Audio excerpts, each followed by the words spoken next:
할렐루야. 우리의 인생 가운데 가장 귀한 일이 있다면 우리를 사랑하신 하나님과 우리의 인생을 함께 하는 것입니다. 이것을 동행하는 삶이라고 말합니다. 그 어떤 것보다도 오직 하나님을 선택하고 하나님과 함께하는 은혜가 있기를 바랍니다. 오늘 이 금요 예배는 성령 예배입니다. 이 성령 예배라는 것은 성령 하나님을 예배하는 것입니다. 우리 삼위일체 하나님을 예배하는데 우리가 성부 하나님을 중점적으로 예배하기도 하고 성자 예수님을 중점적으로 예배하기도 합니다. 근데 금요일 날 이 시간에는 성령 하나님을 우리가 중점적으로 예배하는 것입니다. 그래서 성령 하나님을 높이고 성령 하나님을 존중하고 또 우리 가운데 임재하셔서 역사하시기를 우리가 사모하고 이 마음을 갖고 우리가 예배하는 것입니다. 오늘 이 시간 우리의 마음이 성령 하나님을 향하여 초점을 맞추는 은혜가 있기를 바랍니다.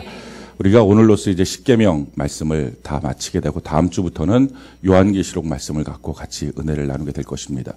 요한계시록은 성경의 마지막 책임과 함께 또 우리 우주 역사의 마지막을 말하고 있는 책이기도 합니다. 또 우리가 어떻게 이 땅을 살아가야 될지에 대해서도 말씀하고 있는 내용이 요한계시록입니다. 그래서 이 요한계시록 말씀을 통해서 오늘을 어떻게 우리가 살 것인지 또 이 땅의 결말과 우리 인생의 결말이 무엇인지를 아는 것입니다. 끝을 알면 담대할 수 있습니다.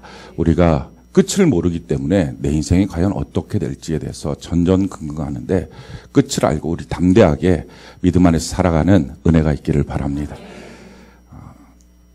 십계명 이제 오늘 이제 10번째인데 첫 번째서부터 10번째까지 우리가 좀 암송을 합시다. 자, 1계명. 할렐루야. 감사해요. 준비가 안 된 관계로 우리가 다시 한번 이제 갑자기 불쑥 들어오니까 여러분들이 깜짝 놀라시는데 준비를 하시고 자, 1계명. 2계명. 3계명.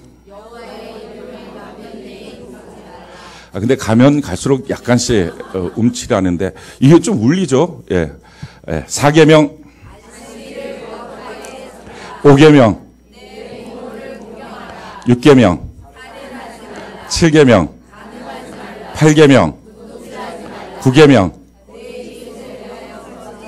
10계명. 아니 이건 일단 우리가 암송을 해야 지킵니다. 암송도 안 하는 것을 우리가 어떻게 지키겠습니까? 그래서 10계명 암송하는 거 너무 당연합니다.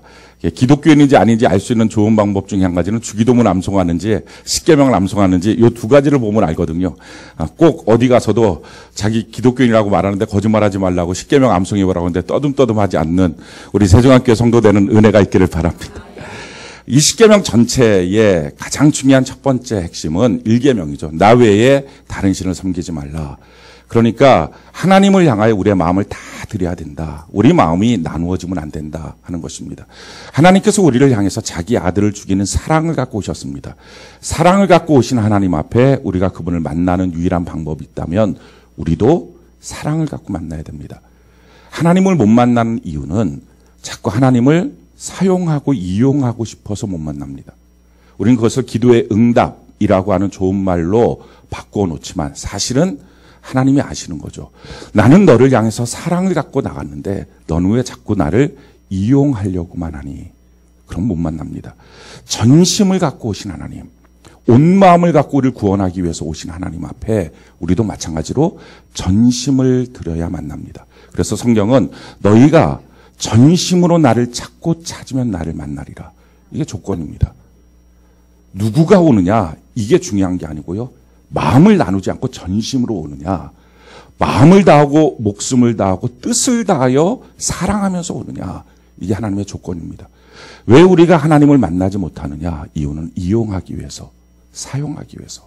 자꾸 우리의 마음을 나누어 놓습니다. 이 나누어 놓는 것을 성경은 의심이라고 합니다.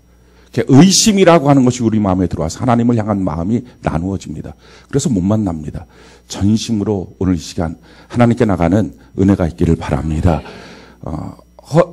허드슨 테일러와 같이 사역을 했던 뭐죠 이름이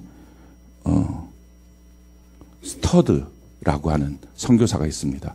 이 스터드라고 하는 선교사가 허드슨 테일러와 함께 중국인 내지 선교를 하다가 병을 얻게 됐어요. 그래서 병 때문에 이제 고국으로 돌아갔는데 고국으로 돌아가자마자 요양을 하지 않고 다시 또 선교지로 나갔습니다. 인도 선교를 나갔다가 병이 깊어져서 다시 또 돌아갔어요. 그러고 난 다음에 다시 콩고, 아프리카 중부에 있는 콩고 선교사로 가서 거기서 마침내 영원히 주님의 품에 안기게 됩니다. 근데 왜 그렇게 자기 몸을 돌보지 않고 나갔냐면 이 한 구절 때문에 그랬던 거예요. 식인종에게도 선교사는 필요합니다. 이게 적혀 있었던 거예요. 갔더니 맞다. 식인종에게도 선교사는 필요하지. 내가 가야지 하고서 갔어요. 그래서 콩고에서 사역을 하다가 영원히 주님의 품에 안겼습니다. 근데 이 스터드 선교사가 했던 말이 뭐냐면은 예수님이 하나님의 아들이 분명하고 그분이 오셔서 날 위하여 목숨을 주신 것이 분명하다면 내가 하나님께 하는 그 어떤 희생도 결코 크다고 할 수 없습니다. 이 고백을 했어요. 우리 한번 잘 생각했으면 좋겠어요. 예수님이 하나님인 것이 분명하고 그분이 날 위해서 목숨을 주시고 오신 것이 분명하다면, 이것이 믿어진다면 우리가 그 예수님을 위해서 무엇을 하든지 그것이 과하다, 크다라고 말할 수 있는 것이 있겠는가? 마음을 다하는 것, 그것은 너무 당연한 것이고요. 목숨을 다하고 뜻을 다하여 주님을 사랑하고 전심으로 하나님께 나가는 것, 당연한 것입니다. 자, 이처럼 나가는 일에 있어서 하나님이 보고 싶은 초점이 뭡니까? 그러니까 하나님을 향해서 우상 만들지 말라라는 것입니다. 하나님을 꺼다는 보릿자루처럼 만들지 말고, 우상은 말을 못하니까 하나님은 내게 말씀하시니까 그 하나님의 주권을 인정하라. 하나님이 주인이시다. 그러니까 하나님이 내게 말씀하시고 나는 듣고 순종해야 된다. 이게 두 번째 계명이에요. 자, 그럼 하나님이 말씀하시고 내가 그걸 듣고 순종한다라는 것을 우리의 삶을 통해서 무엇으로 증명되느냐? 하나님의 이름 때문에 결정하라는 거예요. 무엇인가를 선택하고 결정하게 될 때 하나님의 이름 때문에 결정해야 된다는 것입니다. 그 외에 다른 것이 들어갔다면 그게 사입이에요. 그게 섞인 거예요. 내가 무엇인가를 결정하든지, 직장을 결정하든지, 배우자를 결정하든지, 이사를 결정하든지, 어떤 그 무엇을 결정하든지 하나님의 이름 때문에 결정하고 있느냐. 이게 하나님의 관점입니다. 이게 정말 하나님을 마음을 다하여 사랑하고 있다는 증명입니다. 자, 그렇다면 하나님을 위하여 결정하는 것의 가장 중요한 핵심, 그것을 무엇을 통해서 알 수 있느냐? 예배를 통해서 알 수 있다는 거예요. 예배를 선택하고 있느냐 하는 거예요. 그래서 네 번째 계명이 뭡니까? 안식일을 거룩하게 지켜라. 주님, 나는 예배자입니다. 이 고백을 갖고 삶을 살고 있느냐 하는 거예요. 그 어떤 것도 예배의 선을 넘지 못하게 만들고 있느냐. 내가 하나님을 향한 예배자로 살고 있느냐. 그 예배의 횟수도 중요하지만 더 중요한 것은 예배마다 영과 진리로 예배하고 있느냐 하는 것입니다. 오늘 이 시간도 마찬가지입니다. 여러분들이 지금까지 살아왔던 지난 한 주간 또는 오늘 있었을 때 여러분들의 마음의 상태 하나도 고려 대상이 되어서는 안 됩니다. 육체적인 상태도 하나도 고려 대상이 되어서는 안 됩니다. 뭐 내 기분, 사건 이런 거에 휘둘리니까 영과 진리가 아니니까, 그러니까 하나님을 예배 가운데 임재하시는 그 하나님을 만나지 못합니다. 오늘 이 시간에 우리의 영이 주도하는 예배자가 됩시다. 그게 하나님의 이름을 선택하는 거예요. 진리의 예배자, 예수 그리스도의 의를 붙잡고 그 십자가를 붙잡고 담대히 하나님께 나가는 은혜가 있기를 바랍니다. 이렇게 예배를 드리는 사람, 이렇게 예배 드리기로 결정한 사람, 내 인생을 예배하는 삶으로 살겠다고 하는 사람, 이 사람이 하나님을 향하여 전심을 다하여 사랑하는 사람이다. 이렇게 하나님은 평가하겠다는 것입니다. 그래서 예배가 우리 신앙의 전체예요. 내가 예배를 어떻게 드리고 있느냐가 내 신앙의 전부입니다. 우리 교회가 예배 회복이 있는 은혜가 있기를 바랍니다. 내가 예배를 무시하면 나는 하나님을 무시하는 것입니다. 내가 예배를 소홀히 여기면 하나님을 소홀히 여기는 것입니다. 나의 예배가 무너지고 있다면 그가 누구든지 신앙은 무너지고 있는 것입니다. 반대로 예배가 회복되고 있다면, 예배의 가치를 두고 있고 예배 시간이 나로 하여금 막 갈급함에 만들고 있다면 그 사람의 신앙은 살고 있는 것입니다. 오늘 저는 여러분들이 예배에 영과 진리로 성령 하나님을 보시길 바랍니다. 아멘이십니까? 성령 하나님을 찬양하시기 바랍니다.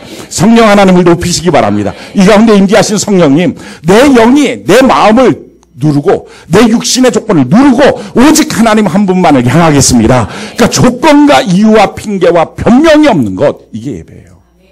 그러니까 예배에 대해서는요, 내가 이런 일 저런 일 이런 변명 이런 핑계 하나도 통하지 않는 것, 그게 예배예요. 그러니까 예배 때문에 순교를 하는 겁니다. 예배 드리기 위해서 목숨을 거는 것입니다. 그것이 예배예요. 그것이 하나님을 향해서 살아가는 우리의 사랑의 삶입니다. 우리 그렇게 살아가는 은혜가 있기를 바랍니다. 자, 5계명부터 10계명까지의 핵심 뭡니까? 5계명의 부모 공경, 또 살인하지 말라, 간음하지 말라, 도적질하지 말라, 거짓 증언하지 말라, 내 이웃을 해하려고 거짓 증언하지 말라. 이건 다 무슨 말입니까? 공동체에 대한 내용이에요. 그러니까 공동체를 무너뜨리지 말라 하는 것입니다.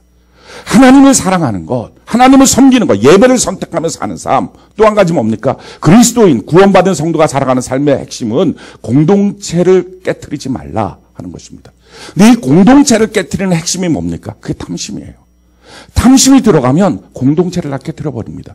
우리가 예수 믿고 구원받고 침례를 받습니다. 성경은 그 침례의 의미를 옛사람은 죽었고 우리의 죄는 다 씻김 받고 또 한 가지의 의미를 말하고 있는데 그것은 우리가 한 몸이 되었다는 것입니다. 예수 그리스도 안에서 한 몸이 되었다. 할렐루야. 우리가 교회 안에 들어올 때 교회가 뭡니까? 예수 그리스도의 몸이고 우리는 그 몸된 교회의 지체인 것입니다. 한 몸이라는 거, 한 몸. 한 몸. 그러니까 한 몸이라는 게 뭡니까? 우리가 손가락, 발가락, 눈, 코, 입 이런 걸로 우리가 말할 수 있는데 자 이게 한 몸이잖아요. 자 그러면 손가락이 움직입니다. 이 손가락이 움직이는 것은 손가락의 일일까요? 몸의 일일까요? 몸의 일입니다. 눈이 봐요. 눈이 보는 것은 눈의 일일까요? 몸의 일일까요? 그죠? 아닙니까? 귀가 들어요. 귀가 듣는 것은 귀의 일입니까? 몸의 일입니까? 몸의 일이라고요. 생각을 해보십시오. 귀가 무엇인가를 듣고 있습니다. 그건 귀의 일이야. 그럼 귀의 일로 듣는 것이 아무것도 반응이 안 돼야죠. 눈도 거기에 반응하지 않고 입도 반응하지 않고 손도 발도 아무것도 반응해서는 안 됩니다. 그런데 우리가 듣는 한 가지에 온몸이 반응을 합니다. 누가 띵똥띵똥 해요. 집에서. 귀가 들었어요. 그럼 어떻게 해야 되죠? 귀만 내 일이라면 귀가 들은 거예요. 띵똥띵똥 하면 귀가 들은 거예요. 그걸로 모든 일은 그냥 끝난 거예요. 게임 오버예요. 근데 귀가 듣고 그 다음에 어떡해? 이게 온몸의 일이니까 누가 왔나 눈으로 보고 입을 열어서 누구세요 같이 물어보고 그리고 손과 발이 움직여서 문을 열고 온몸의 일이 된다고요. 우리가 한 몸이라고 하는 예수 그리스도의 몸된 교회의 지체인 것입니다. 그래서 이 지체라고 하는 말은 나의 일, 너의 일이 없는 거예요. 너의 일이 내 일이고 내 일이 너의 일이에요. 아멘이십니까? 그래서 나의 일이라고 하는 것만 보고 있는 사람이 교회 공동체를 모르는 사람입니다. 자기 일만 귀하게 여기는 사람은 아직 교회 공동체를 모르는 사람이에요. 탐심의 문제가 뭡니까? 자기 것 먼저라는 거예요. 이게 탐심이에요. 다 좋아요. 이웃 사랑하는 거 다 좋다고요. 다른 사람도 돌보는 거 다 좋다고. 근데 나부터라고 하는 게 탐심이에요. 이게 들어가니까 공동체를 깨뜨려 버리는 거예요. 탐심이 들어가면요 공동체가 얼마나 약해집니까? 아간이라는 사람이 여리고 성에 가고 공격하고 난 다음에 거기서 외투 신하의 산 외투 그러니까 명품 외투 하나 훔치고 금덩어리 은덩어리 훔쳤습니다. 이것 때문에 그 다음에 아이성의 전쟁에서 이스라엘이 패전을 합니다. 공동체를 약화시킨 거예요. 한 사람이 나부터라고 하면요 이게 참 이 병이 전염이 돼요. 그래서 나부터가 되면 이 옆에 있는 사람도 자기부터. 이 공동체의 힘 자체가 다 약화시켜버려요. 그러니까 무너지고 마는 거예요. 그러니까 항상 뿌린 대로 받는 것입니다. 한 가정 안에서도 나부터. 그러니까 힘들면 내 것부터 챙기기 시작하잖아요. 그걸 뿌리잖아요. 그럼 그 다음부터는 그 가정 안에 있는 모든 구성원들이 다 자기부터예요. 그러니까 그 가정이 지옥 가정 되는 것입니다. 아무리 힘들고 어려도 나부터는 없는 거예요. 우리예요. 할렐루야. 이거를 주님이 가르쳐 주시는 거예요. 우리라는 거. 한 몸이라는 거. 예수 믿고 구원받고 침례를 받았어요. 이건 뭡니까? 예수 그리스도 안에서 죽고 다시 태어나서 이제는 주의 몸된 교회에 그 몸 안에 우리가 한 몸이 되고 지체가 되었다라고 하는 것입니다. 그렇기 때문에 한 몸이라는 거예요. 너와 나라고 하는 기능적 차이는 있지만 너의 일, 나의 일이 없다는 거예요. 그래서 성경을 가만히 살펴보면 자기의 일을 할 뿐만 아니라 남의 일을 같이 해줘야 된다. 연약한 자의 일들을 자기가 돌봐줘야 된다. 이게 너무 마땅하고 당연하다라고 말합니다. 그래서 교회의 가장 큰 적은요, 개인주의자예요. 이기주의는 말할 것도 없고요. 개인주의자. 개인주의는 교회 공동체 전체를 약하게 만듭니다. 내 코가 석자야, 내 문제야. 그래서 자기 문제 때문에 얼굴이 까매갖고 다니는 사람. 이거는 공동체 전체를 까맣게 만드는 사람입니다. 우리 옆분들을 한번 보시기 바랍니다. 당신은 공동체 적입니까? 공동체의 우군입니까? 한번 물어보시기 바랍니다.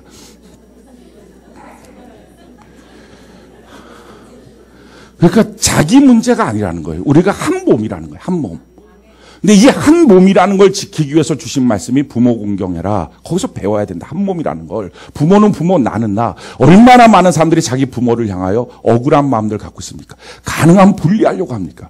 이거 안 된다는 거예요. 배워야 된다는 거예요. 한 공동체라고 하는 것을 배워야 된다는 거예요.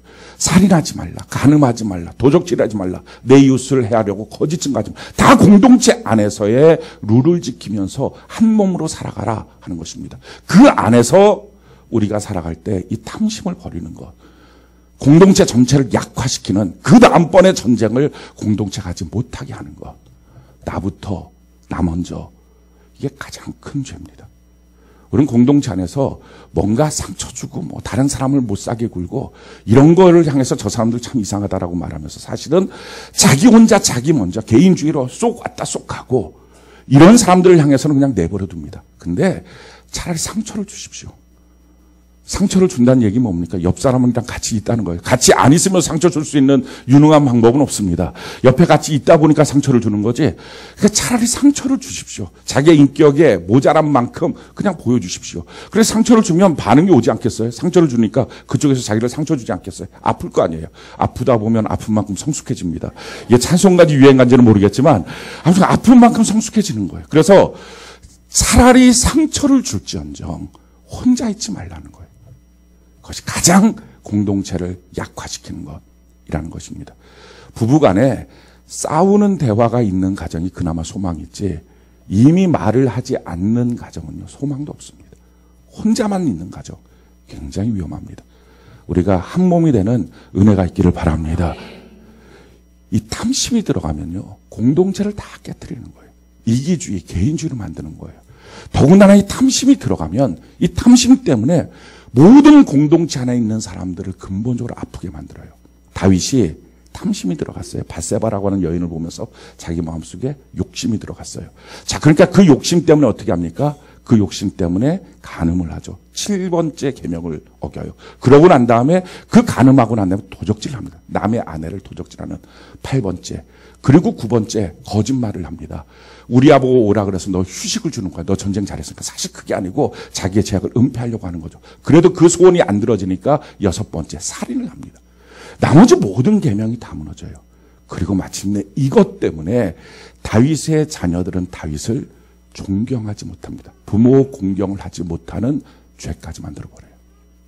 그러니까 모든 탐심이 우리 인간관계에 하나님이 금지한 죄악들을 다 끌고 들어옵니다. 욕심이 잉태한즉 죄를 낳고 죄가 장성하면 사망을 낳게 됩니다. 그렇기 때문에 탐심을 제거하는 것이 중요합니다. 이 탐심의 문제는 이렇게 공동체의 문제만의 문제가 아니라 사실은 우리 신앙하고도 근본적인 연관이 됩니다. 탐심이 있으면 신앙은 실패합니다. 아니 더 정확한 말은요. 탐심이 있으면 결국에는 신앙생활을 못하고 지옥 갑니다. 이게 성경이 우리에게 가르쳐주는 핵심입니다. 탐심 없는 사람 누가 있으려고요? 아니요. 이 탐심을 제거하는 연습을 하는 것 이것이 중요합니다. 왜냐하면 우리 인생에 욕구가 있는데 이 욕구는 크게 나누면 두 가지 욕구가 있습니다. 하나는 영적인 부분의 욕구가 있고요. 다른 하나는 육적인 부분의 욕구가 있습니다. 근데 이 두 가지의 욕구는 서로 반작용을 합니다. 영적인 부분의 욕구로 내 인생을 막 매진하잖아요.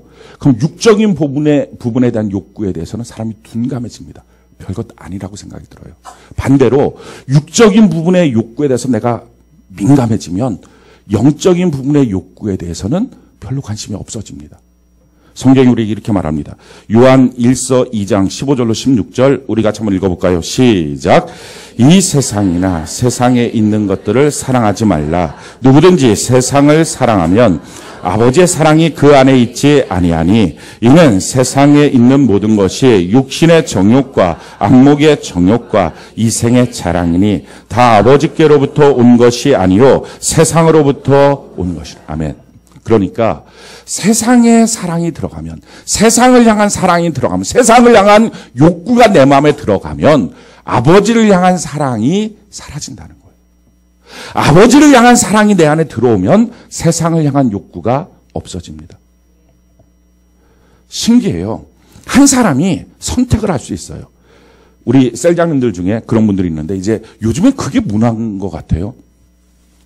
애를 어느 정도 키워서 이제 어디에 어린이집에다 맡길 정도 되면 그러면 일을 해야지. 주변 사람들이 다 그렇게 말하는 것 같아요. 일을 해야지. 너도 돈 벌어야지. 뭐 돈 버는 것도 목적일 거고 또 자아실현도 목적이겠죠. 너도 일해서 돈 벌어야지. 이 얘기를 하는 거예요. 그러니까 사람들이 다 거기에 대해서 무감각하게 그렇지 애를 맡기고 나면 그 시간에 뭐해? 노느니 돈을 벌어야지. 이 생각 같습니다. 자, 그런데 그 일을 할 때 한 셀장님이 그러시더라고요. 자기도 그러려고 그랬다는 거예요. 애를 맡기고 나서 자기가 일을 시작하려고 했다는 거예요. 근데 느닷없이 교회에서 셀장 하십시오. 이렇게 해갖고, 셀장을 하게 됐어요. 근데 처음에는 셀장 하는 것이 힘들지 모르고 자기가 뭔가 손해보는 것 같은 느낌이 들었다는 거죠. 근데 셀장을 하면서 그 안에서 얻는 기쁨이 너무 큰 거예요. 신앙의 성숙이 있고 하나님에 대해서 다시 발견하는 은혜가 넘치기 시작했어요. 자, 그러다 보니까 주변 사람들이, 야, 너 왜 일을 안 해? 라고 말할 때 이렇게 말하는 거야. 나는 하나님의 일을 하고 있어. 이게 얼마나 큰 기쁨인지 몰라. 이게 나를 얼마나 행복하게 하는지 몰라. 그리고 미련이 없다는 거예요. 돈 몇 푼 버는 것에. 자, 보십시오. 사람은 이 둘 중에 하나를 선택할 수 있었어요. 그런데 내가 어느 것을 선택하느냐에 따라서 나머지 부분에 대해서는요, 점점점 관심이 없어져 가요. 내가 지금 어떤 선택을 하고 있느냐. 하나님의 사랑이 내 안에 들어오면 세상 사랑이 떠나가고요. 세상 사랑이 내 안에 들어오면 하나님의 사랑이 떠나가요. 내 인생을 어떻게 결정하고 살 것이냐. 탐심이라고 하는 것이 내 안에 들어오면요. 이처럼 하나님을 향한 사랑이 점점 없어요. 좀 더 가져야 된다는 거예요. 나의 삶에 좀 더 편안하려면, 내 삶에 좀 더 괜찮으려면 나는 좀 더 소유해야 된다는 거예요. 자, 이것 때문에 멈추질 못해요. 그러다 보니까 점점점 하나님을 향한 사랑이 없어집니다. 우리가 예배를 여러 번 빠지다 보면 예배에 대한 갈망이 커질 것 같잖아요. 정반대예요. 예배를 여러 번 빠지다 보면 예배가 있는 것조차를 잊어버려요. 그리고 예배 없는 그 시간에 자기가 예배를 드리지 않아도 뭔가 할 수 있다는 것 때문에 점점점 관심이 없다가 어쩌다가 예배를 나와요. 그럼 뭐합니까? 졸아요. 왜?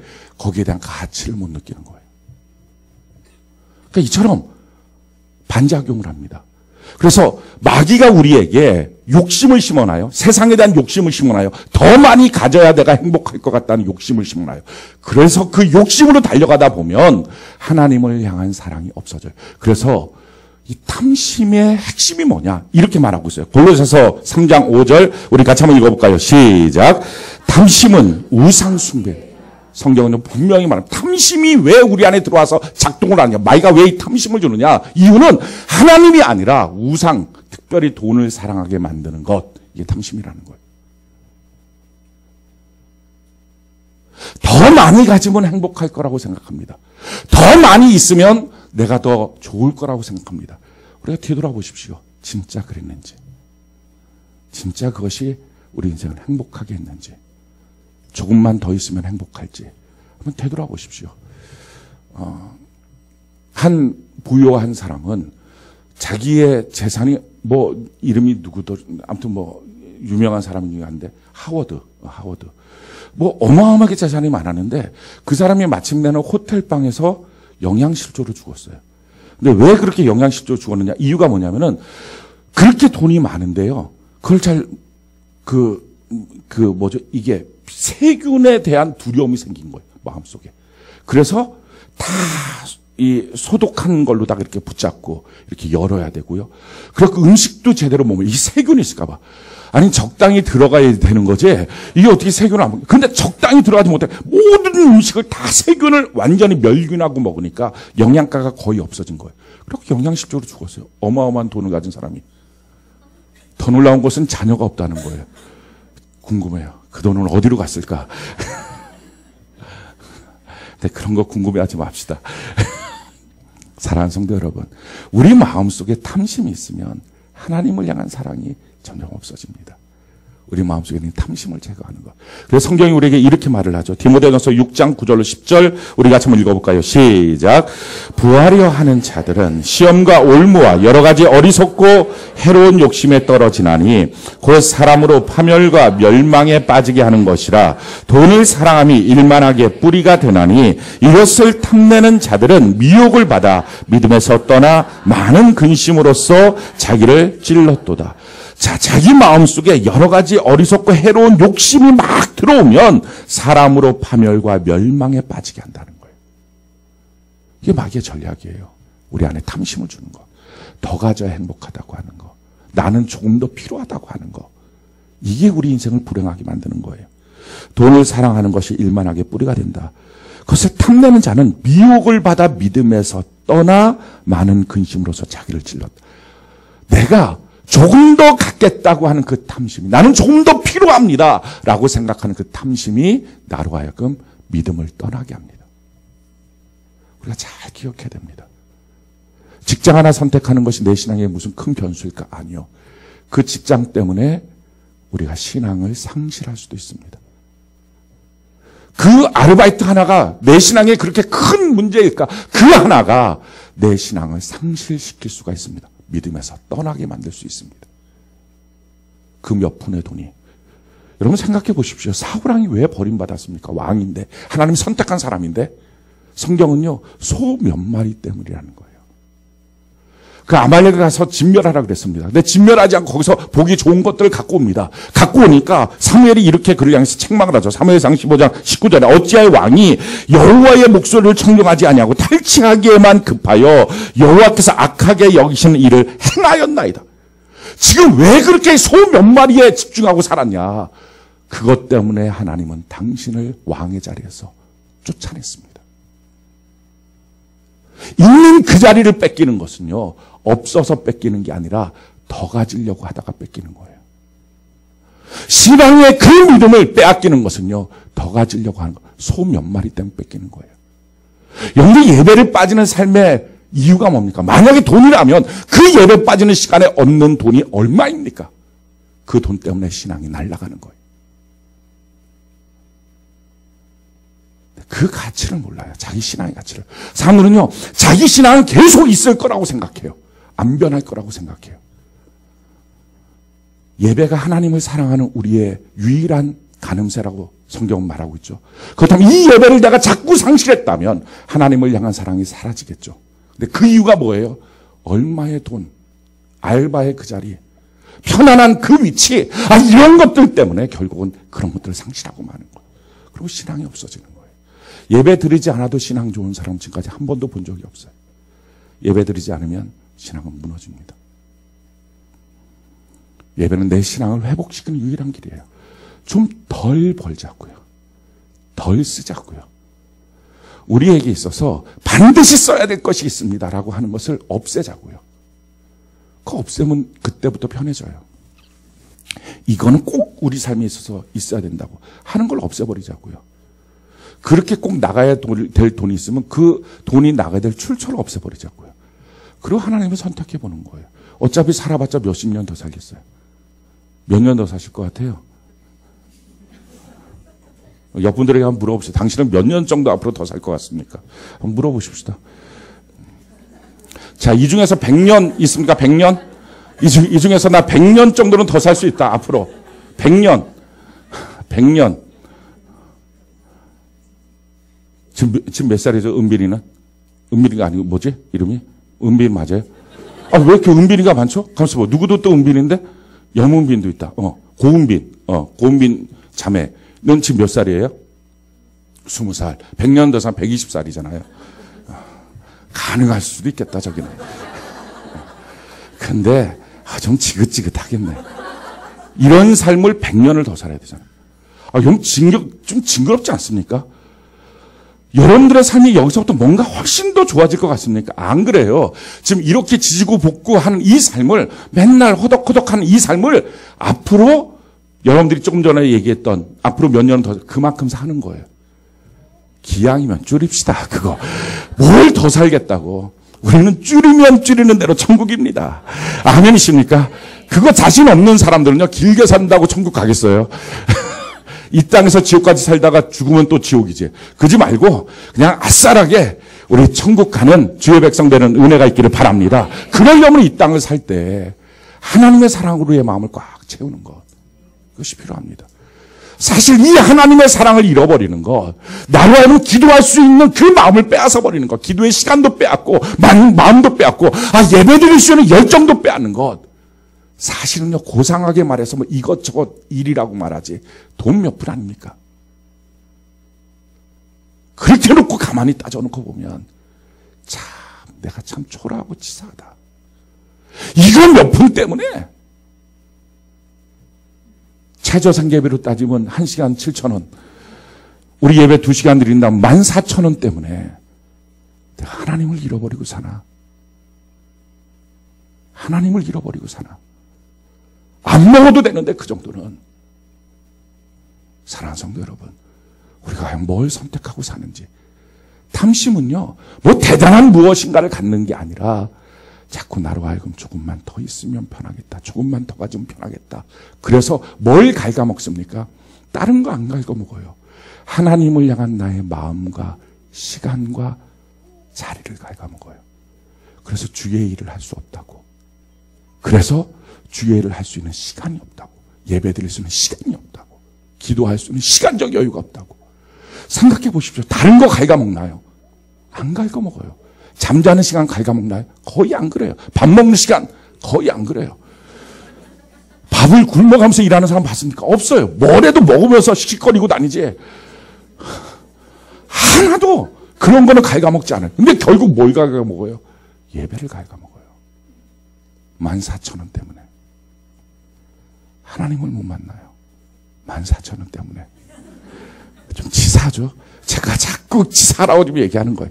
오늘 기양에 이 예배를 드린 사람들 평생에 예배를 선택하는 은혜가 있기를 바랍니다. 기양에 선택하고 나왔으면 영과 진리로 예배 드리는 은혜가 있기를 바랍니다. 이 탐심이 들어가면 우리로 하여금 이렇게 비참하게 만드는 거예요. 부자 청년이 있어요. 이 부자 청년이 예수님께 나서 영생을 얻으려면 어떻게 해야 됩니까? 예수님 말씀하십니다. 너 하나님의 말씀 지켰습니다. 근데 그를 보니까요, 마음에 핵심이 있어요. 그의 마음속에 탐심이 있어요. 탐심이 있으면 하나님을 향한 사랑이 떠나간다니까요. 그러니까 지금 이 부자 청년은 자기가 계명을 지키면서 사는데도 하나님의 말씀대로 산다고 하는데도 왜 마음속에 예수 믿는 감격이 없을까? 왜 예수 믿는 은혜가 없을까? 기쁨이 없을까? 예배를 드려도 왜 내 삶 속에는 그런 은혜와 기쁨이 없을까? 그걸 몰랐어요. 그래서 예수님께 나온 거예요. 어떻게 하면 영생의 감격을 누릴 수 있나요? 내가 할 수 있는 신앙생활을 다 해보고 있는데, 하나님의 말씀대로 지키면서 삶을 살고 있는데 왜 감격이 없나요? 예수님 보시니까 그 안에 탐심이 있었거든요. 탐심이 들어가면 예배를 드려도 즐겁지가 않아요. 14,000원을 벌면 그게 보람있고 재밌다고 생각이 들고요. 이렇게 사람이 우습게 된다니까요. 그러니까 14,000원은 너무 기쁜데 예배를 통해서 하나님을 만나는 그 시간은 자기에게 있어서 그렇게 감격스럽지가 않은 거예요. 신앙생활을 하는데 신앙을 버릴 수는 없는데 기쁨이 없는 거예요. 예수님이 하시는 말씀이 이거였어요. 이렇게 말씀하시죠. 마가복음 10장 21절 우리 같이 한번 읽어볼까요? 시작.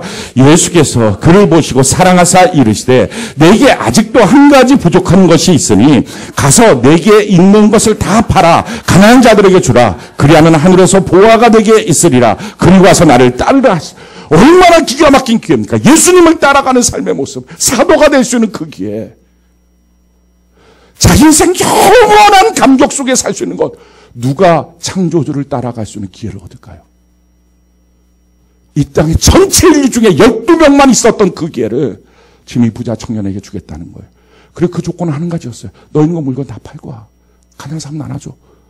그럼 날 쫓아와. 내가 너 평생을 책임져 줄게. 창조주가 하시는 말씀이에요. 근데 그 사람이 탐심이 있으니까 그 탐심을 이기지 못하니까 근심하며 집으로 돌아가요. 돈 때문에 예수를 따라가지 못해요. 비단 그 사람만의 문제일까요? 근데 정반대가 있어요. 평생 돈 때문에 전전긍긍 욕먹고 살았던 사람이 있어요. 그 사람 이름이 바로 삭개오입니다. 근데 그 삭개오가 뽕나무에서 예수님을 만나겠다고 만나요. 그리고 예수님 내가 너희 집에 유하겠다. 너무 기쁨으로 내려와서 예수님 앞에 섰을 때 예수님의 사랑이 자기 마음에 들어오니까요. 자기의 모았던 돈이라는 게 가치가 없게 여겨져요. 그래서 그가 이렇게 고백을 합니다. 누가복음 19장 8절 같이 한번 읽어볼까요? 시작. 삭개오가 서서 주께 여짜오되 주여 보시옵소서 내 소유의 절반을 가난한 자들에게 주겠사오며 만일 누구의 것을 속여 빼앗은 일이 있으면 내 갑절이나 갚겠니. 얼마나 감격이나 얼마나 기쁨이 넘칩니까? 돈 몇 푼이라고 하는 것에 자기의 인생을 걸지 않아도 되는 이 사람. 이 기쁨, 이 감격. 탐심을 이긴 사람들의 몫이었어요. 사랑하는 성도 여러분, 탐심이 있으면 예수님을 눈앞에 봐도 못 쫓아갑니다. 그러니 신앙을 지키겠어요? 보이지 않는 예수님을 따라서 못 지킵니다. 그러니까 신앙이 없어지는 거예요. 이 땅에서 탐심을 갖고 있는 사람들은요, 결국은 마지막 날에 신앙이 없는 채로 있습니다. 탐심을 버리는 자들만이 영원한 천국에 들어갑니다. 자, 그러면 우리가 어떻게 탐심을 버릴까요? 아마 여러분들의 머릿속에는 사람의 마음속에 욕심이 없는 사람이 어디 있어? 다 욕심 있지. 그 욕심을 어떻게 버려? 그거 있으면 천국 못 간다고. 그럼 이 세상에 누가 천국을 가? 아마 이런 식의 생각을 할 것입니다. 근데 아니라는 거예요. 탐심을 버리는 훈련을 하게 만드는 것이 성령의 역사고 성경의 역사고 교회의 역사예요. 그걸 교회 안에서 할 수 있다는 거예요. 우리가 교회 안에서 그것을 이루어가는 은혜가 있기를 바랍니다. 그래서 교회 생활을 하다 보면 돈 몇 푼 앞에 자기를 안 팔기 시작해요. 신기한 일들이 생겨요. 자기도 어려운데 다른 어려운 사람들을 도와줄 수 있는 용기가 나오기 시작해요. 너무 놀라운 역사가 나타나요. 그러니까 사도행전 2장에 있었던 그 사건들, 서로가 서로에게 물질을 통용할 수 있는 사건들이 나오는 이유가 주의 몸된 교회 안에서 성령의 역사 가운데 성경 안에서 자라나고 훈련하다 보니까 탐심을 제거할 수 있는 능력이 생기는 거예요. 돈 몇 푼 앞에 자기의 신앙을 팔아먹지 않아요. 좀 못 벌어도 된다는 거예요. 좀 덜 가져도 된다는 거예요. 우리 자녀 돈으로 키우는 게 아니라는 사실을 깨닫기 시작하는 거예요.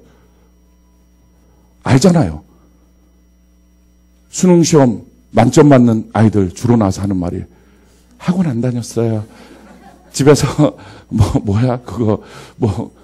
무슨 강의만 들었어요. 집에서 EBS 강의만 들었어요. 진짜인지 아닌지 우리는 알 길이 없어요.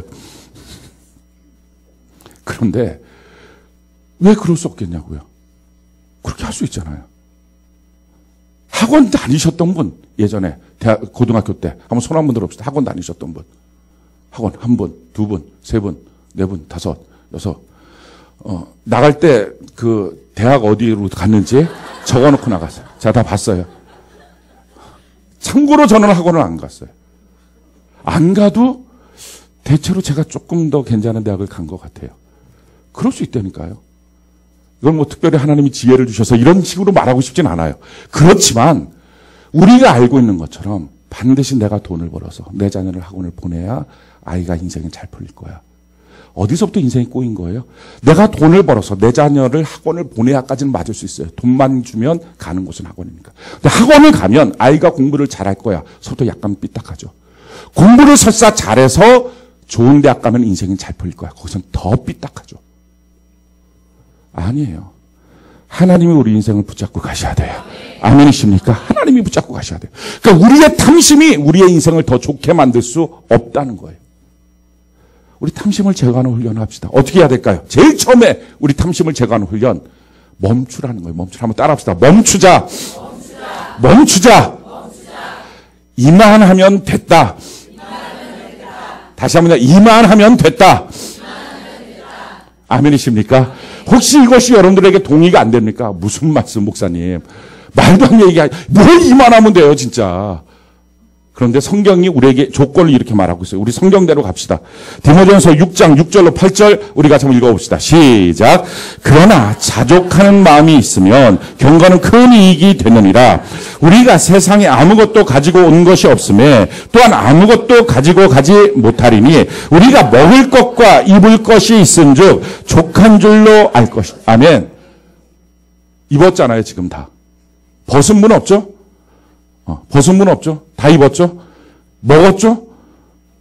오늘 못 먹으신, 하루 종일 한 끼도 못 먹으신 분, 다이어트 뭐 이런 거 빼고, 살 빼겠다 뭐 이런 거 다 빼고, 또는 뭐 돈 벌려고 눈이 뻘게 갖고 못 먹었다. 이런 사람들 빼고, 먹을 수 있는데, 다 안 먹고 온 거지, 아니면 다 먹었든지, 먹을 것, 입을 것 있으면 됐다는 겁니다. 그러면 여러분들 중에 내일은 또 내일 먹을 걸 하나님 주시겠죠. 일용할 양식을 주셨으면 된 겁니다. 우리 여기서 이제 멈춥시다. 아멘. 더 가져야 행복한 게 아니다 하는 거예요. 더 가져야 행복한 게 아니다. 여기서 좀 멈춰보는 것. 성경 우리에게 이렇게 말합니다. 누가복음 12장 15절 같이 한번 읽어봅시다. 시작. 그들에게 이르시되 삼가 모든 탐심을 물리치라. 사람의 생명이 그 소유에 넉넉한 데 있지 아니하리라. 사람의 생명이 그 소유에 넉넉한 데 있는 게 아니다. 소유가 넉넉하면 가정이 행복해집니까? 소유가 넉넉하면 내 자녀가 올곧게 큽니까? 소유가 넉넉하면 부부관계가 좋아지던가요? 소유가 넉넉하면 신앙이 좋아지던가요? 소유가 넉넉하면 그날 월급이 잘 들어오면 기도가 잘 되던가요? 예배가 잘 됩니까? 뭐 하나 소유가 넉넉하면 그 다음에 이꼬르 관계로 이어지는 것이 뭐가 있습니까? 이제 멈춰서 해야 돼요. 그만해야 돼요. 그만. 먹을 것 입을 것 있으면 거기서 됐어요. 더 가지려고 하지 마세요. 그냥 있으면 돼요. 먹을 것 입을 것 있고 헌금 조금 내고 그냥 그렇게 대충대충 삽시다. 제가 교회 개척하고 난 다음에 우리에게 모토가 있었어요. 예배드리며 산다. 직장이 없어서 돈이 없으면 어떡하지? 없으면 굶자. 굶다가 배고파서 죽으면 어떡하지? 죽으면 천국이다. 이게 우리에게 모토였어요. 모토. 천국이 너무 분명한데 뭐가 어려워? 뭐가? 빨리 가는 게 좋지. 여기서 뭘 어떻게 살려? 아까도 말씀드렸잖아요. 여러분들 몇 년 말씀하셨을지 모르겠지만 그 몇 년 동안을 지금 이런 삶을 지긋지긋 이렇게 몇 년을 더 산다고 남편이 갑자기 확 바뀔 것 같습니까? 안 바뀌어요. 아내가 막 확 갑자기 막 미스코리아처럼 쫙 절대 그런 일 없어요. 더 망가지면 망가지지 그 미모가 살아날 가능성은 전혀 없어요. 서로 간의 관계가 좋아지고 갑자기 예쁜 말을 하고 이런 경우 없어요. 내 자녀가 느닷없이 어머니 아버지 이제부터 효도하겠습니다. 이럴 가능성은 더 없습니다. 가면 갈수록 망가지는 거예요. 세상은 점점 악해지고 속이는 자는 더 속이고 이게 세상이라는 거예요.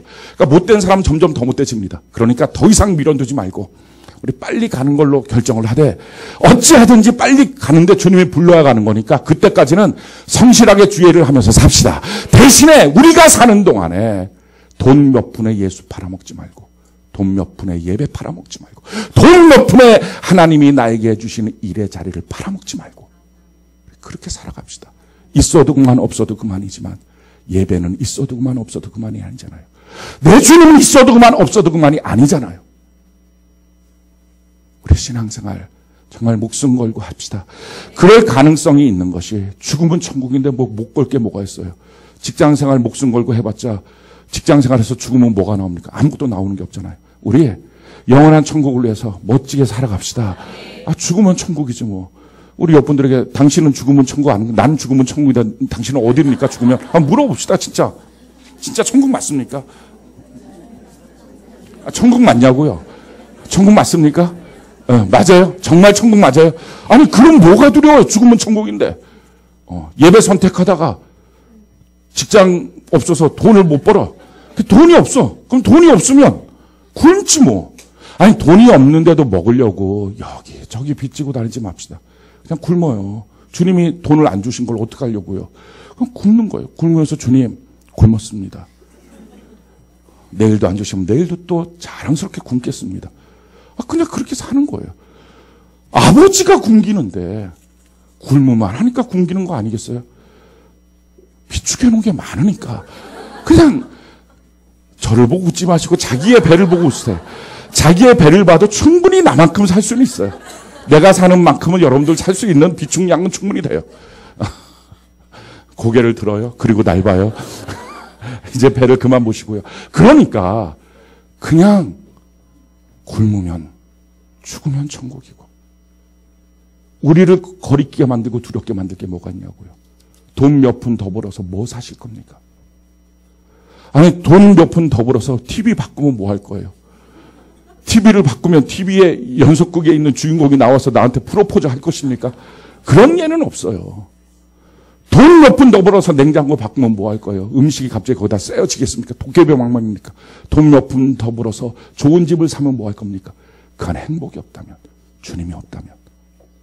우리 가난해도 부유해도 어떻게 하든지 주님만 선택하고 주님 안에 거하는 은혜가 있기를 바랍니다. 멈추는 거. 자, 두 번째 해야 될 건 뭡니까? 이제는 좀 영적인 일에 우리의 관심을 집중합시다. 말씀드렸죠? 하나님의 사랑이 내 안에 들어오면 세상 사랑에 대해서는요, 마음이 자꾸 별로 무관심해져요. 있으면 그만, 없으면 말고. 그냥 그렇게 돼요. 그게 절실히 필요하진 않아요. 그게 꼭 있어야 내가 행복하다. 이런 거 없어요. 그냥 자신있게 말할 수 있어요. 나 하나님의 일을 한다고. 여러분들이 뭐 셀장만 하나님의 일입니까? 그냥 셀장 안 시켜줘도 와서 교회에서 기도해. 시간 남으면 기도하고 뭐 하냐? 하나님 일을 한다고. 기도보다 더 큰 일이 어디 있어요? 기도하는 거. 예배 드리고요. 나가서 혼자라도 전도하고 전도지 좀 달라 그랬고 그냥 주보나 좀 달라고 그렇게 해서 나가서 전도하고 그렇게 그냥 사는 거예요. 살다가 누가 불쌍하다고 밥 주면 먹고 안 주면 말고 그냥 그렇게 살라고요. 남들은 불쌍해 봐도 자기는 자랑스럽게 살고 주를 위해서 산다고. 아니 이게 12 사도들의 삶 아니었습니까? 이게 사도 바울의 삶 아닙니까? 근데 그들의 삶에 대해서 우리가 얼마나 동경하고 자랑스러워합니까?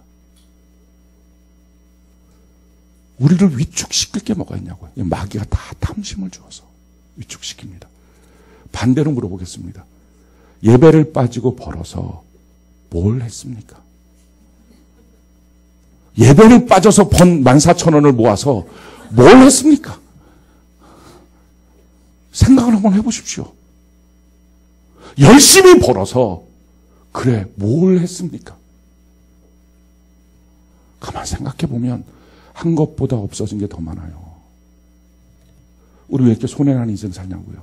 그렇게 살지 말고 그냥 하나님이 이끄시는 대로 살아가는 은혜가 있기를 바랍니다. 영적인 일에 집중하는 것. 성경이 이렇게 말합니다. 시편 119편 36절 우리 같이 한번 읽어봅시다. 시작. 내 마음을 주의 증거들에게 향하게 하시고 탐욕으로 향하지 말게 하소서. 내 마음을 주의 증거들을 얻는 일에 향하게 하시고 탐욕으로 향하지 않도록 하나님 내 마음을 주장해 주십시오. 골로새서 3장 2절 우리 같이 한번 읽어봅시다. 시작. 위의 것을 생각하고 땅의 것을 생각하지 마. 우리 먼저 생각부터가 좀 하나님을 향해 우리의 생각을 좀 바꿉시다. 고린도전서 9장 13절로 14절 우리 같이 한번 읽어볼까요? 시작. 성전의 일을 하는 사람아 성전에서 나눈 것을 먹으며 제단에서 섬기는 이들은 제단과 함께 나누는 것을 너희가 알지 못하느냐. 이와 같이 주께서도 복음 전하는 자들이 복음으로 말미암아 살리라 명하셨느니라. 아멘. 성전에서 일하는 사람은 성전에서 나눈 것을 먹고 제단을 섬기는 사람은 제단과 함께 나누고 복음 증거하는 자는 복음으로 말미암아 살게 될 것입니다. 이것이 하나님의 약속입니다. 하나님의 말씀을 믿고 믿음대로 살아가는 은혜가 있기를 바랍니다. 그러기에 영적인 일에 우리의 관심을 더 집중시키십시오. 세상의 일들, 더 많이 갖는 것들, 이거 마음이 점점 없어지도록. 우리 좀 전에 찬양 불렀잖아요. 뭐라고 불렀습니까? 세상의 부와 세상의 명예, 세상 자랑 모두 내려놓고 날 구한 십자가, 날 씻긴 보혈, 주의 은혜를 깊이 생각합니다. 나의 나된 것, 내 모든 것 다 거저받은 선물. 내 삶을 은혜로 가득 채워주셨네. 나의 나된 것, 내 모든 것 다 거저받은 선물. 내 삶을 주신 분께 다시 올려드리리. 내 삶을 주신 하나님 앞에 내 인생을 다시 올려드리는 것. 이것보다 더 가치 있는 일이 무엇입니까? 내 삶을 주신 분께 나는 14,000원에 당신을 만난 일을 포기하고 살겠습니다. 어떤 분들은 목사님 14,000원 아니에요. 저는 좀 더 받아. 거기가. 도찐 개찐이라고 그러다. 우리 주님을 향해서 좀 전진하고 하나님 앞에 우리의 사랑을 온전히 드리는 은혜가 있기를 바랍니다. 사랑하는 성도 여러분, 우리의 삶이 예배가 되고 우리의 삶이 하나님을 선택하는 일이 된다면 얼마나 멋진 일입니까? 우리 이 땅에서도 예배하고 영원한 천국 가서도 예배하는 주의 백성 되는 은혜가 있기를 바랍니다. 그런데 이와 같이 우리가 그만하고 그만 멈추고 또 우리의 삶을 통해서 영적인 부분을 바라보는 것뿐만 아니라 한 가지를 더 기억해야 됩니다. 하나님은 우리의 욕심을 채워주진 않지만 우리의 필요를 채워주십니다. 지금부터 또 길어져요. 들어가서 좀 쉬다가 다시 좀 있다가 나오시면 됩니다. 우리 같이 성경 한번 볼까요? 빌립보서 4장 19절 같이 한번 읽어봅시다. 시작. 나의 하나님이 그리스도 예수 안에서 영광 가운데 그 풍성한 대로 너희 모든 쓸 것을 채우실. 아멘, 아멘. 사랑하는 성도 여러분, 우리가 세상의 욕심을 지금 그만하고 좀 탐심 그만 부리고 14,000원에 예배 팔아먹지 말고 우리가 주님 앞에 온전히 서보자 하는 얘기는 거렁뱅이로 평생 살자 이 얘기가 아닙니다. 거지처럼 살자 이 얘기가 아니에요. 우리 하나님이 어떻게 하십니까? 나의 하나님이, 한번 따라합시다. 나의 하나님이, 다시 한번 나의 하나님이 그리스도 예수 안에서 영광 가운데 그 풍성한 대로 너희 모든 쓸 것을 채우시리라. 아멘이십니까? 하나님께서는 우리의 욕심을 채워주진 않지만 우리의 모든 쓸 것을 영광 가운데 그리스도 예수 안에서 우리에게 풍성하게 채워주시게 될 줄로 믿습니다. 그러기에 우리의 삶을 통해서 세상의 욕심을 멈추고, 왜 이런 멈출 수 있는 자신감이 있습니까? 아, 그거 없어도 돼. 나 예배 드릴 거야. 나 하나님을 선택할 거야. 왜? 우리 하나님은 영적인 부분뿐만 아니라 내 삶의, 내 육신의 모든 부분도, 나의 모든 필요도 채워주실 수 있다. 아니십니까? 이걸 앞에서 온전히 믿기 때문에 그렇습니다. 자, 그렇다면 공급하시는 하나님을 우리가 누리고 만날 수 있는 방법이 뭐냐는 거예요. 이걸 연습하는 게 교회 생활이에요. 이걸 연습하지 않았기 때문에 교회를 통해서 하나님이 주시는 물질의 축복, 삶의 풍성함을 모르고 살다 보니까 모든 돈은 밖에 있다고 생각하니까 항상 신앙이 갈등하는 거예요. 어떻게 하나님이 하나님의 방식으로 예수 그리스도 안에서 우리에게 그 영광 가운데 그 풍성한 대로 채워주실까? 우리가 아브라함을 통해서 한번 보면 알 수 있습니다. 아브라함과 롯이라고 하는 두 사람이 있어요. 삼촌과 조카입니다. 그런데 우리가 아는 것처럼 아브라함은 복의 근원이 됐습니다. 롯은 정말 자기 인생 패가망신했죠. 그의 시를 통해서 암몬과 모압이라고 하는 영원히 하나님의 회중에 들지 못하는 족속들, 비극적인 결말을 맞이했습니다. 이 둘의 차이점이 뭡니까? 어디서 이런 차이점이 났습니까? 선택에서 차이점이 난 거예요. 자, 롯의 선택을 한번 볼까요? 창세기 13장 10절로 13절 같이 한번 읽어봅시다. 시작. 이에 롯이 눈을 들어 요단 지역을 바라본즉 소알까지 온 땅에 물이 넉넉하니 여호와께서 소돔과 고모라를 멸하시기 전이었으므로 여호와의 동산 같고 애굽 땅과 같았더라. 그러므로 롯이 요단 온 지역을 택하고 동으로 옮기니 그들이 서로 떠난지라. 아브라함은 가나안 땅에 거주하였고 롯은 그 지역의 도시들에 머무르며 그 장막을 옮겨 소돔까지 이르렀더라. 소돔 사람은 여호와 앞에 악하며 큰 죄인이었더라. 자, 롯이 어떻게 합니까? 롯이 눈을 들어 어디가 좋을까를 봅니다. 야, 그랬더니 그 소돔 지역이 물도 많고 에덴 동산 같았다. 자기가 봤던 옛날에 애굽 땅처럼 부유한 땅이었다라는 것이었습니다. 그래서 그걸 선택합니다. 근데 선택했는데 마음속에 뭔가 캥기는 게 있습니다. 자기도 압니다. 그 소돔에 있는 사람들은 여호와 앞에 큰 죄인이었다는 거예요. 아, 그리로 가면 뭔가 신앙생활이 조금 힘들 수도 있겠다. 신앙생활에 뭔가 좀 잡음이 있겠다. 아, 그들이 사는 그곳, 그들이 살고 있는 삶의 스타일은 뭔지 모르게 하나님과는 어긋나 있다는 걸 알고 있었습니다. 그럼에도 불구하고 그 땅이 좋아 보였어요. 자기의 눈을 들어서 선택했습니다. 그 결과가 어떻게 합니까? 소돔에서 모든 것이 불타고 말았어요. 자, 반대로 아브라함은 어떻게 합니까? 동일한 상황이었어요. 그 동일한 상황 가운데 창세기 13장 14절로 18절 우리 같이 한번 읽어볼까요? 시작. 롯이 아브라함을 떠난 후에 여호와께서 아브라함에게 이르시되 너는 눈을 들어 너 있는 곳에서 북쪽과 남쪽 그리고 동쪽과 서쪽을 바라보라. 보이는 땅을 내가 너와 내 자손에게 주리니 영원히 이르리라. 내가 내 자손이 땅의 티끌 같게 하리니 사람이 땅의 티끌을 능히 셀 수 있을진데 내 자손도 세리라. 너는 일어나 그 땅을 종과 횡으로 두루 다녀보라. 내가 그것을 네게 주리라. 이에 아브라함이 장막을 옮겨 헤브론에 있는 마므레 상수리 숲에 이르러 거주하며 거기서 여호와를 위하여 제단을 쌓았더라. 자, 아브라함과 롯의 가장 큰 차이가 뭘까? 롯은 자기의 눈을 들어서 보기 시작합니다. 근데 아브라함은 어떻게 하죠? 14절 보니까 여호와께서 아브라함에게 이르시되 너는 눈을 들어. 하나님이 보라고 할 때까지 그는 뭐한 거예요? 엎드려 있었어요. 보지 않았어요. 하나님이 보라고 했더니 그때 눈을 들어 봅니다. 그리고 하나님이 보라고 하는 걸 봅니다. 야, 동서남북 바라봐. 이 땅을 내가 너한테 줄 거야. 그리고 그가 옮겨져서 어디로 갑니까? 18절에 보니까 헤브론에 있는 마므레 상수리 숲을 갑니다. 마므레라고 하는 말의 뜻이 윤택한, 헤브론의 뜻은 소통, 윤택한 소통. 이걸 다른 말로 말하면 뭐라? 형통이에요, 형통. 아브라함이 형통의 축복을 그 가운데서 받게 됩니다. 어떻게 했을 때? 하나님이 보라고 하는, 하나님이 눈을 들라고 할 때까지 있는 거예요. 그래서 조급함이 우리 인생을 망치는 겁니다. 하나님이 눈을 들라고 하기 전에 먼저 자기가 못 먹을까봐 못 살까봐 이러다 큰일 날까봐 자기 눈을 먼저 듭니다. 하나님이 눈을 들라고 할 때까지 머물러 주 앞에 엎드려 있는 사람. 근데 이게 웬만한 사람으로서는 힘듭니다. 어려워요. 그래서 뭐가 필요해요? 훈련이 필요해요. 자, 어떤 훈련이 있어야 됐습니까? 이전에 두 단계의 훈련이 있었어요. 제일 첫 번째 훈련이 뭐냐면 말씀 훈련이었어요. 이 아브라함이라고 하는 사람이 가나안 땅에 들어가서 그냥 있었던 게 아니라 가나안 땅에 들어가서 3번의 제단을 쌓습니다. 이 3번의 제단을 통해서 예배를 통해서 자기가 훈련받았던 거예요. 제일 첫 번째 제단이 어디였냐면은 창세기 12장 6절로 7절. 우리가 한번 한 목소리 읽어볼까요? 시작. 아브라함이 그 땅을 지나 세겜 땅 모래 상수리 나무에 이르니 그때 가나안 사람이 그 땅에 거주하였더라.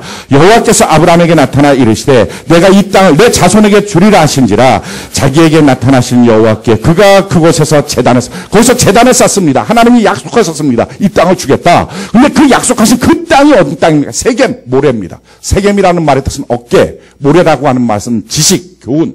하나님의 말씀이 어깨가 뭡니까? 사람은요, 무거울 때 자기 어깨에 짊어집니다. 웬만하면 들고 갈 수 있어요. 자기 안에 가장 능력 있는 것. 하나님의 말씀이 되게 능력입니다. 할렐루야. 그래서 말씀을 믿는 훈련, 말씀을 보는 훈련, 말씀을 듣는 훈련, 세상에 그 어떤 것이 다가와도 악인의 꾀, 죄인의 길, 오만한 자리에 서지 않고 하나님의 말씀을 믿는 훈련, 하나님의 말씀을 묵상하는 훈련, 하나님의 말씀을 적용하는 훈련. 이게 교회 안에서 첫 번째 훈련입니다. 이 훈련으로 말씀으로 사는 삶을 배우는 거예요. 자, 그 다음에 했던 훈련이 뭡니까? 그걸 옮기십니다. 그곳에 있는 게 아니라, 자, 옮기셔서 창세기 12장 8절 같이 한번 읽어볼까요? 시작. 거기서 베델 동쪽 산으로 옮겨 장막을 치니 서쪽은 베델이요 동쪽은 아이라. 그가 그곳에서 여호와께 제단을 쌓고 여호와의 이름을 부르더니 거기서 다시 제단을 쌓습니다. 근데 어디서 제단을 쌓습니까? 베델을 바라보고 아이성을 등지고. 베델이 하나님의 집이에요. 교회예요. 이 교회를 바라보고 교회 안에서 훈련을 받기 위해서는 아이성을 등져야 됩니다. 아이라고 하는 말의 뜻은 무더기예요. 자기 자아를 돌무더기처럼 자기 자아를 부인하고 자기 자아를 가치 없게 여기고 하나님의 몸된 교회 안에서 있는 훈련. 자기의 주장, 자기의 고집이 많으면 교회 훈련이 안 됩니다. 그래서 교회 안에서 자기를 부인하고 자기 십자가를 지는 연습을 해야 됩니다. 자, 그런데 자기를 부인하고 자기 십자가를 지는 연습을 할 때 그냥 연습이 되겠어요? 아, 오늘도 나를 부인해야지. 오늘도 나를 십자가를 져야지.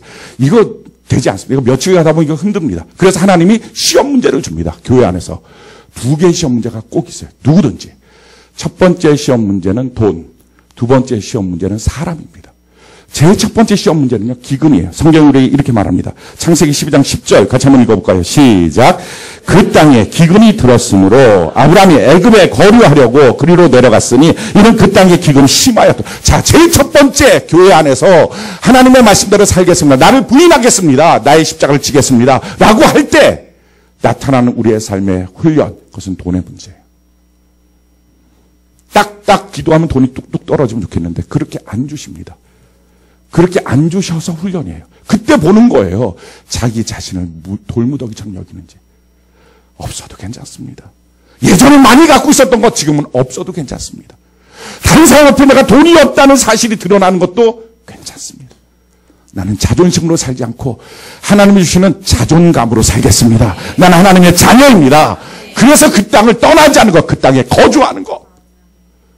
그 땅에 거주하기만 하면 창세기 26장에 아브라함은 실패했지만 26장 아들은 똑같은 흉년이 왔을 때 그 땅에 거주하잖아요. 하나님 내려가지 마라. 예, 아멘. 안 내려가겠습니다. 했더니 어떻게 합니까? 흉년의 때인데도 남의 땅, 아비멜렉의 왕 앞에 불부터 사는 남의 땅에 들어가서도 그는 원래 목동이었는데 농사를 짓는 자기 전공도 아닌 것을 했음에도 불구하고 하나님이 그에게 복을 주시니까 당년에 100배의 복을 받습니다. 그러니까 하나님이 물질의 주인이라는 거예요. 아멘이십니까? 그래서 하나님 뭐 하십니까? 우리의 삶 속에 나의 필요한 모든 물질을 주시겠다는, 증명해 주시겠다는 거예요. 돈을 쫓아서 내려가는 인생이 아니라 하나님 앞에서 머무는 자에게 주시는 그 영광 가운데 풍성한 하나님의 축복. 그런데 그것을 받기 전에 기근이 있으니까 먼저 움직이니까. 너처럼 눈을 들어 먼저 움직이니까. 움직일 때마다 그래도 이렇게 하면 예배를 빠지는데요. 이렇게 하면 내가 좀 신앙이 흔들릴 수도 있는데요. 이렇게 거기 가니까 거기 문화가 영 기독교 문화가 아니던데요. 캥기지만 그래도 내 신앙 어디 가서 내가 지키면 살지. 내 믿음 내가 지키고 살 거야. 한 큐 믿음 다 팔아먹고 그 소돔 불탈 때 자기의 영혼도 불타고 말았다는 거예요. 자기 신앙은요, 자기가 못 지킨다는 거예요. 그래서 중요한 것은 기근 때 떠나지 않고 주의 땅에 거하는 은혜가 있기를 바랍니다.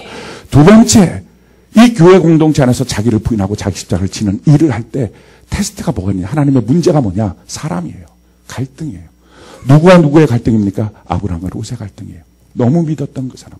처음부터 신앙생활 같이 시작했던 그 사람. 그 사람과의 갈등이에요. 같이 있을 수가 없는 갈등이에요.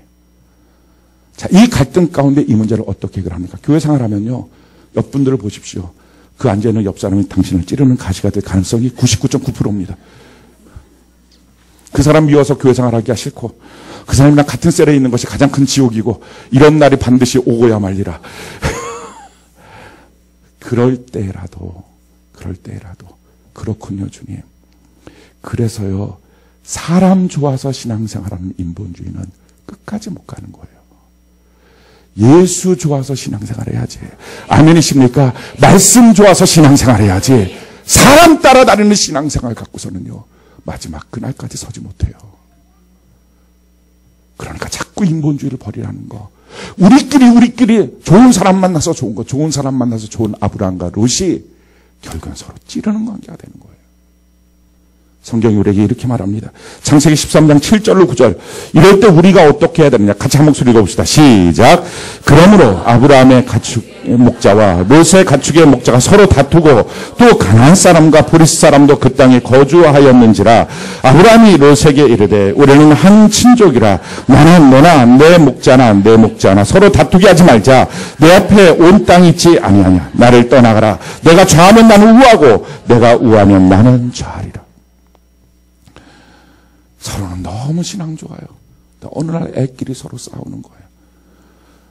애끼리 싸운 그 싸움을 보고 엄마의 마음이 아파오기 시작해요. 그러면서 그 사람이 미워져요. 왜 저럴까? 거기다 한 걸음 더 나가서 부모가 똑바로 돼 있으면 자녀 교육 잘 시켰는데 저거는 신앙이 있는 거야. 하는 마음이 울끈불끈 있다가 예배 시간에 보니까 그분이 손을 들고 너무 은혜를 받아요. 괘씸한 생각이 불끈불끈 올라와요. 이런 일은 교회에서 비일비재한 일이라는 것입니다. 자, 그랬을 때 어떻게 하냐고요? 마음속에 양보하고, 그래, 배려하고, 우리 싸우지 말아야 된다. 그거 하나 붙잡고, 우리가 하나님 안에서 한 몸이야. 그거 하나 붙잡고 서로 있는 거예요. 그래서 사람과의 싸움에서 진 사람은 하나님이 고개를 들라고 할 때까지 기도할 수 있어요. 사람과의 싸움에서 이긴 사람은 자기 눈을 들어서 소돔을 보는 거예요. 하나님이 주시는 그 풍성한 축복을 받는 비결은요, 사람과의 싸움이 있는데, 그것도 교회 공동체 안에서 믿을 수 있는 사람과의 싸움이 있는데, 그 싸움에 이기면 롯이 되고요, 소돔 가고요, 지면 헤브론을 가는 거예요. 지려고 무지하게 애를 써야 돼요. 상대도 이 말씀을 들었기 때문에 만만치가 않아요. 예전에는 할만했어요. 예전엔 다 자기의 욕심 때문에 웬만큼만 이틀만 참으면 이길 수 있었어요. 이 말씀을 다 들었어요. 결국은 인내의 싸움이에요. 여기서 누가 끝까지 내가 잘못했어. 아니야, 내가 더 잘못했어. 인사를 하면 이쪽이 45도, 이쪽은 90도, 이쪽은 130도 막 계속 어떻게든지. 그래서 마침내 하나님이 말리는 그 순간까지 둘 다 승자가 되는 은혜가 있기를 바랍니다. 싸움에서 이기면 지는 거고요. 싸움에서 지면 이기는 거예요. 그것이 겉의 표정뿐만 아니라 마음까지. 교회 안에서 사람들끼리 갈등과 싸움이 있습니다. 이게 하나님의 시험 문제예요. 그럴 때 여러분은 어떡합니까? 이기려고 합니까? 지려고 합니까? 이기지 못하면 속이 상합니까? 지면은 행복합니까? 이게 믿음의 훈련이에요. 지는 사람만이 하나님 앞에 엎드릴 수 있어요. 하나님 고개를 들라고 할 때까지 그 앞에 머물러 있을 수 있어요. 그리고 하나님의 고개를 들라고 할 때가 역사가 나타납니다. 사랑하는 성도 여러분, 임박한 축복이 있을 때 꼭 싸움이 있어요. 갈등이 있어요. 그게 임박한 축복이 있을 때입니다. 그때 그 임박한 축복이 있을 때 어떻게 하든지 끝까지 져야 돼요. 기어코 져야 돼요. 기어코 당신이 이겼다고 얘기를 하고 그리고 막 돌아서야 돼요. 너가 이긴 거라고 얘기하고 끝까지. 상대방도 계속 외칠 텐데 아니야, 너가 이긴 거야. 아니야, 끝까지 당신이 이긴 거라고. 내가 잘못한 거라고. 한 번만 용서해달라고. 그리고 돌아서는 거예요. 그리고 빨리 성전으로 와서 고개를 숙이고 기도하기 시작해야 돼요. 주님이 고개를 들라고 하는 음성이 들을 때 들어서 보면 축복의 땅이 보이게 될 줄로 믿습니다. 우리 하나님은요, 우리의 필요를 채워주신다고요. 꼭 믿으시기 바라요. 우리를 연단하고 단련하신 후에 정금같이 나오게 하고 우리의 필요를 채워주실 때 그 모든 축복을 누려서 그때부터 물질을 두려워하지 말고 돈 없어도 된다고, 몇 푼 안 벌어도 된다고, 정 필요하면 아버지 하나님이 나한테 주신다고, 난 그 은혜로 살 거라고, 하나님의 복을 받아서 복의 근원이 되어서 그 복을 이웃에게 나누어주는 주의 거룩한 백성 되는 은혜가 넘치기를 예수님 이름으로 축원합니다.